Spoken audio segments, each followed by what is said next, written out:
Well, Tiger Woods, when asked on what it takes to win a U.S. Open, answered, heart. Because you're going to go through periods where it's just tough. It tests every bit of you. But if you've got heart, you're going to be all right. And somebody who is going to need to employ that this week is a man who is chasing the slam. Yeah, take a look at players who are one major short of that career Grand Slam. The three in yellow are the three active players right now. So like Sam Snead, Phil Mickelson needs this national championship to complete his quartet. Can he possibly do it this week here at home in San Diego? Let's hear from him after, of course, winning his 6th major title at the PGA Championship just a few weeks ago at Kiowa Island. Phil Mickelson is meeting with the media. Welcome to the 2021 U.S. Open Championship. We are here in the interview area with 6-time major champion Phil Mickelson. Phil, just start a little bit, a reaction to the whirlwind of the last few weeks.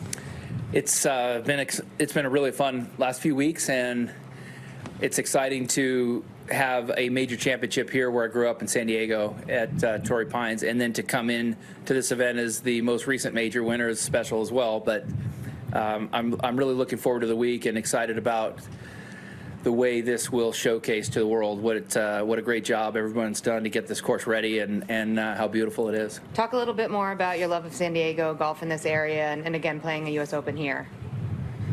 It's been a special place for me to grow up and play our high school matches, play a lot of golf out here as a municipal course. To make the course open to the masses is a special thing, and to have a major championship on that venue is exciting. So although it's a lot different than when I grew up 35 years ago, it's still is a special site, and it's in remarkable shape. Much like, at Pebble, this is a course you guys see often, but talk about the differences of what you're seeing out here this week in terms of a U.S. Open setup. So when we play here at Torrey Pines, it's in February. The golf course is a lot wetter and plays a lot longer.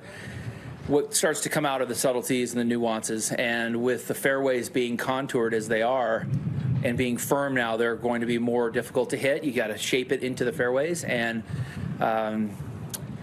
the greens are very challenging. There's a lot of pitch, a lot of contour, and as they get firmer, like we saw today from just a couple of days ago, they're significantly firmer than just last 2 days. It's very difficult to get it to some of the pin positions, and it's going to be a difficult test. It's, as long as it is at sea level, it's going to be a difficult test, but it seems like the setup is pristine, and it's going to be a fun, fair, difficult challenge. We're going to go to Damon. Phil, this golf course has evolved quite a bit from when you first started playing it, and even since you first started winning here. But what knowledge can you lean on this week that might help you? So I feel like, well, what's happened for me is I spent so many hours as a kid that when the course was redesigned, all that local knowledge went away, and I really haven't come out here and spent a ton of time. It's hard to get a tee time out here, and when you do, it's a long round. So I don't spend a lot of time out here other than the farmers, and I really made an effort here, having the last week off, to spend time out here and really relearn the green. So I've spent a lot of hours out here on the greens last week to see if I can get that local knowledge again, and we'll see how it goes. But I had a lot of fun kind of relearning and spending a lot of time out here. What was your day like with Akshay Bhatia, another young left-hander who you've kind of taken under your wing? I mean, I love seeing left-handed golfers thrive, and yesterday, watching a young lefty win on tour for the first time was impressive, and Akshay is not far behind. I mean, he's a very impressive golfer, and I think he's going to have a lot of success and a long career. Right here. Hey, Phil. Tim spoke about just the self-belief you had before the PGA. When you win a tournament like that, you have that kind of confirmed. How much more does that grow after the fact? I mean, it's a big thing. It's one thing when you are playing at a certain level but not getting the results. It's very frustrating. and it's tough to be patient. But when you know that you're playing at a certain level and you are patient and it finally does click like it did at the PGA, I felt like I'd been playing at that level for a couple of months, but I wasn't getting it out. And then when it all comes together at a perfect time like that was exciting to put it together. And I feel like, or I'm hopeful that some of the things that I had learned heading in will carry over and give me some more opportunities this summer, because I feel like I'm playing some good golf. And the tweet you had before the tournament about accepting failure really kind of took off after that and seemed to resonate with a lot of people. I was curious what your reaction was to seeing that after the fact. Well, it's challenging when, like I was saying, when you continue to work hard, do the right things, and see the progress but not get the results. It's very frustrating. And a lot of times people will stop or quit, and because they're just not getting out of it what they feel they're putting into it. But you kind of learn in plateaus, and when every now and then you might be working hard, doing the right things and not getting any progress, and then all of a sudden you'll get a spike. And that spike came at the PGA, to where it all kind of comes together, and you put it all together, and it was at the right time. And you see, hopefully I'll continue to play at a new plateau, at a little bit higher level, because some things started to click. Camera all the way on the right. Did you raise your hand? Oh, sorry, not a camera, but apologies. I didn't know you were talking to me. So at the Ocean Course final round on Sunday on 16, I don't know that this got talked about a ton, but I think you hit at 366 off the tee there, which might have been the longest ball all weekend. You're up 2 strokes at the time. Some players might protect a little bit. Can you talk about the decision to go for it there, and if it reflects your confidence that your game is at right now in terms of that shot? The last 2 holes are really difficult at Kiowa, and I knew that there were going to be birdies there, whether it was from Louis or Brooks, and that to maintain that lead I needed to make a 4. And fortunately, I hit a good drive. The fairway was wide enough. It was downwind, a little right to left, and I hit a good drive that rode the wind, and fairways were firm, and it got out there pretty good, where I was able to hit a 6-iron just over the back, and allowed for a pretty easy up and down 4. And that was a critical shot, because, like I said, those last 2 holes are very difficult. And I drove it well that week. I mean, I drove it well, and when I did miss the fairway, it was just off the edge, and that was a big thing. It'll be a big thing here, too. Right behind me, and then Doug. Hey, Phil. I have 2 things, kind of not really related. First of all, what did you do when you got back just to bask in Kiowa and whatnot with the Wanamaker? And is there any specific things you were able to do before you started getting back to it a little bit? Well, I came right home that night and celebrated with Amy the next couple of days, and then I went and played Colonial. And I took the weekend, because I missed the cut. I took the weekend to kind of hang out and enjoy it. But then on Monday, I got back to work trying to get ready for this tournament. It's a unique opportunity, because I've never won a U.S. Open. It's in my backyard. I have a chance to prepare properly, and I wanted to put in the right work. So I've kind of shut off all the noise. I've shut off my phone. I've shut off a lot of the other stuff, to where I can kind of focus in on this week and really give it my best chance to try to play my best. Now, you always need some luck. You always need things to kind of come together and click, but I know that I'm playing well, and I just wanted to give myself every opportunity to be and play at my best, and so I started working Monday shortly thereafter. And just as a follow to that, you just spoke about that spike, and kind of, you were waiting for that to come, and it came at Kiowa. What has that? Because obviously everybody looks at your win as a pretty unlikely win at Kiowa, because of whatever the course setup, the drill. What has that done for you now, as you walk into this week, regardless of where it's at, just in general with your form? Well, you just have those moments where you just kind of know that things have clicked or whatever. And I went out and had played a number of rounds of golf where the game just started to feel easy again. I was able to hit the ball and play. I was not hitting it close, making some putts. It just started to feel easy again. And when I went out on tour, I wasn't quite putting it together day in and day out like I was at home, but I knew it was just a matter of time. And so I had seen the progress. I knew that I was going to win again soon, but the results weren't telling anybody else that. So unless you were really playing and with me day to day, you wouldn't have seen the progress either. But it's exciting to be able to put it together like that when nobody expects it. Doug. Phil, can you give us an idea of what kind of work you put in last week? How much time you're out here? Exactly what you were, concentrating on the most?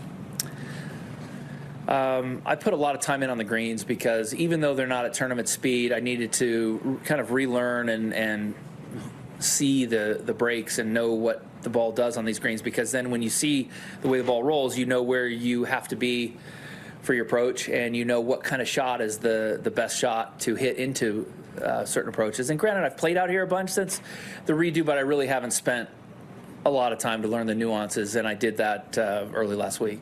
And secondly, I'm just curious, what exactly were you and Bryson doing on 18 when he was filming and you were flopping? It was fascinating to look at. There's a kind of a misunderstanding on how the flop shot works. Bryson and Chris Como, they understand it, which is you hit the ground first and then the club bounces into the ball.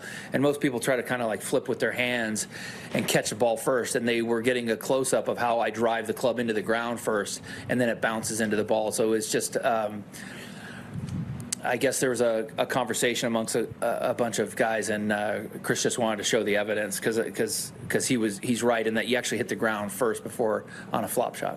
Behind me. Phil, I'm interested in your friendship with Tom Brady, and if you've gleaned anything from that as to competitors and sort of where his game is and what you've maybe picked up from him. So I've been fortunate to spend time with him, and when I'm around him, I learn a lot. I learn a lot by just watching and observing the dedication, the hard work. I mean, when we would go play at Augusta and he'd stay at the cottages, he would be up hours before we'd play. He'd go to the gym and he'd do just a bunch of band work for an hour, just getting his shoulders and his knees and his hips and everything firing and activated. And he's very disciplined in what he eats and recovery and taking the time to do the right things after the round and so forth. And it's inspiring to see, because when you see somebody do it and do what he's doing, which is play football at the highest level at an age that really nobody else has ever done it, it's inspiring and it's motivating. And then when you see it happen, it's much easier to do. Right here. Go ahead. Oh, I was just going to ask about his game. He obviously holed out on that shot when he was really down. I wonder if there were things you saw that sort of reflected the kind of competitor he is. So he played really well the back nine, and when we've played, he plays a lot better than what you saw in the front. He just hadn't been playing at that time, and so his game wasn't sharp, and he just didn't quite have it that day, and it almost made him more human because he excels at everything he does. To see him struggle like that was very humanizing. I thought it was a good thing. And then the back nine, he kind of clutched up and played and hit some shots, and we made a good move at it and ended up losing one up. But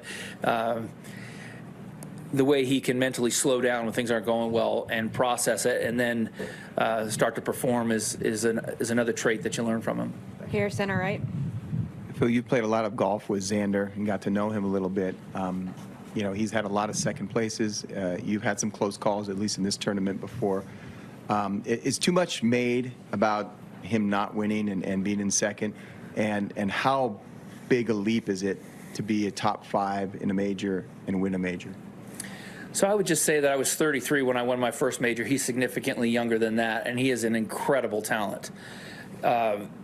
He's easily to see one of the best players in the world today, and his game is so complete with no weaknesses that I really get a lot out of playing with him and watching how he does things. It's a little bit different in places than I do it, but I still learn from it, and I think he's just that rare talent. And like I say, when you learn in plateaus, when you get that spike, once he gets that spike, I think he's going to stay at that new level for a long, long time. And one other subject, what's your thoughts on arm lock putters? I don't really have any thoughts. I mean, it's been around for quite a while, and it works for some, and I think it's worth a try. For a lot of guys, it's not really for me, but I think it could really work for a lot of people. I don't know. Behind me. Phil, could you give us your best story about 2008, the first 2 rounds where you had that 1, 2, 3 pairing? I mean, I know it was a bit of a zoo out there with Adam and Tiger, but You got a good little story for us from those 2 days? I don't have any like particular funny stories. I remember the Tiger bogey or double bogey the first hole, and I think he did it both days and still won the tournament. And I thought that was pretty inspiring, the way he didn't let that affect him. He stayed to his game plan, stayed focused, stayed patient, and ended up kind of picking his spots where he could get a shot back here or there, and he did, and he ended up winning. I mean, that's impressive. See, that Friday afternoon when he made that little run, it just seemed mental out there. I was here as a young spectator myself. I don't really remember the run. I don't remember a lot about that. It was 13 years ago, and I don't remember the details of it. Yeah. Thanks, mate. Final 3 here on the right in the green. Phil, what kind of advice do you give Akshay playing in his first major in that practice round today?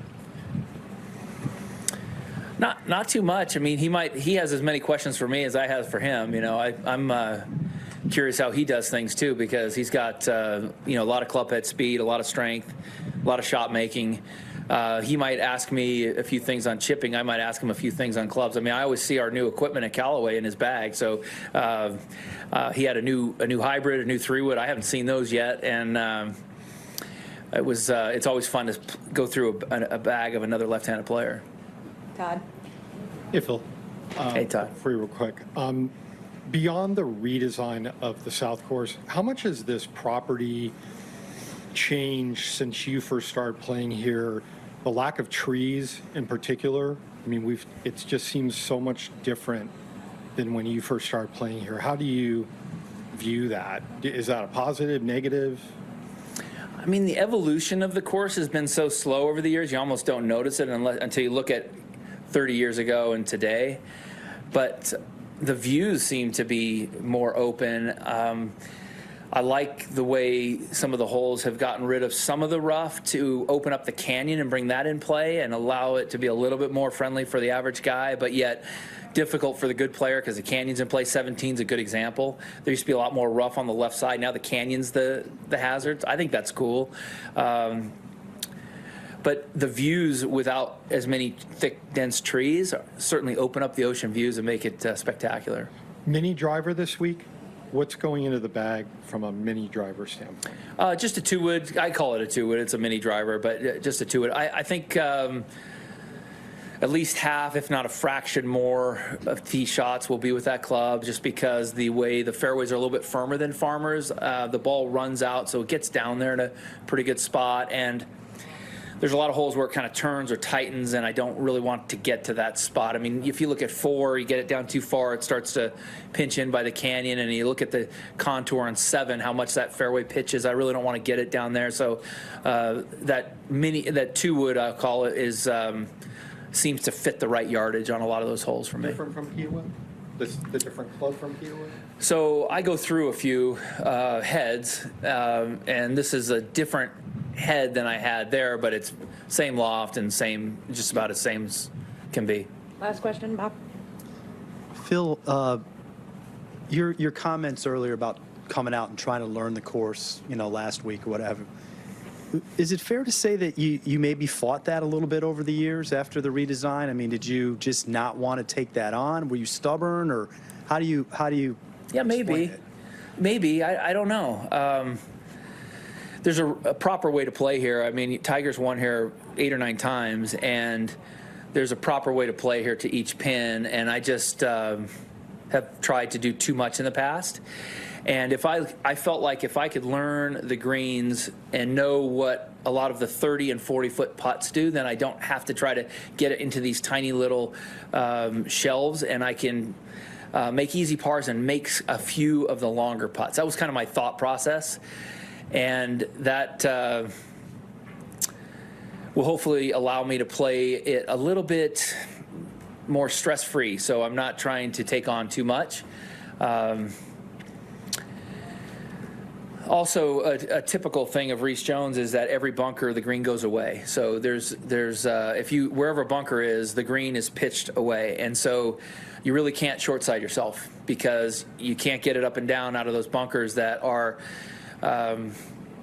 pitched away. Now, most on tour, the average course we play, If you were to have a bunker shot, it's 10 yards. That's the average shot, 30 feet, right? So, but here, because of the way it angles away, it's 15 yards. So it's a little bit longer bunker shot than what we would average on in any other golf course.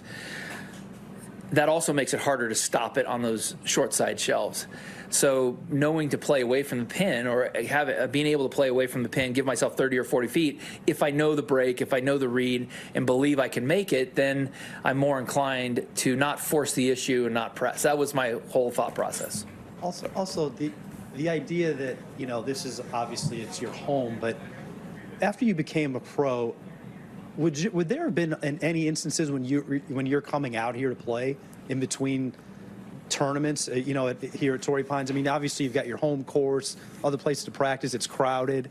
So, I mean, I'm just trying to get a sense for, is it a place you really have played a lot in the last 20 some odd years since? You know? No, it's not. I mean, I don't play it other than the tournament. Right. Yeah, I play the tournament week, and then we're still playing the other course, so I try to play practice rounds over there. So I haven't really, and I've only played kind of half the days a lot of times here too. So I haven't spent as much time on here as I should to really know it until recently.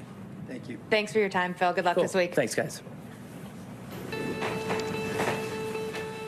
Well, take a look at Phil Mickelson's career record at Torrey Pines. 32 starts here, 3 victories, but all of those before the renovation that came following the 2001 Farmers Insurance Open. Interesting, really, to hear him talk about how much that affected his local knowledge of this golf course. They were, of course, originally designed in '57, but Reed Jones did lead the major renovations of the South Course here in 2001 and 2019. And, of course, he's become known as the Open Doctor because Reed Jones has modified courses used in 11 different U.S. Opens. So that really what has caused Phil Mickelson to relearn, as he just mentioned, parts of this golf course, particularly the greens.